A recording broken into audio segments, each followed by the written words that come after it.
আমাদের আশানুরূপ ফলাফল পাই নাই। যতদিন না পর্যন্ত আমাদের দাবি মেনে নেওয়া হবে ততদিন পর্যন্ত আমরা কার্যক্রম চালিয়ে যাব। আমাদের মূল দাবি হলো ইউনানি আয়ুর্বেদিকের একটা স্বতন্ত্র কাউন্সিল। এখন সারা জীবন বৈষম্যের শিকার হওয়ার চেয়ে এই যে আমাদের যে কর্মসূচি, এটা তো বেশি প্রয়োজনীয়, তাই আমরা সেটাই মনে করতেছি। আমাদের কাউন্সিলের মধ্যে দিয়ে যেরকম আমরা প্র্যাকটিস করার সময় আমাদের যে ভোগান্তির শিকার হইতে হয়, সেটা আমাদের আর হতে হবে না। আমাদের রেজিস্ট্রেশন, আমরা যেহেতু ব্যাচেলারে পড়াশোনা করতেছি, আমরা তো সরকারের স্বাস্থ্য মন্ত্রণালয়ের পরীক্ষার মাধ্যমে চান্স পেয়ে ভর্তি হয়েছি। তো আমাদের তো সেই রকম রেজিস্ট্রেশন দেওয়া হচ্ছে না।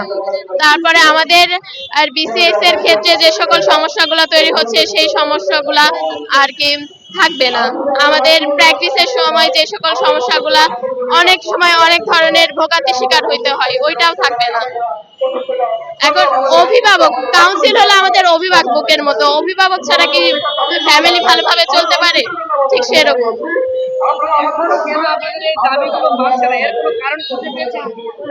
এইটার কারণ তো সরকার বলতে পারবে। আমরা তাদের জনগণ, আমরা রোজ তাদের সামনে আসার জন্য সর্বোচ্চ চেষ্টা করছি। তারা কেন আমাদের প্রতি সুনজর দিচ্ছে না? এটা তো তারা বলবে, আমরা তো বলবো না। আমরা তো আমাদের জায়গা থেকে সর্বোচ্চ চেষ্টাটাই করতেছি।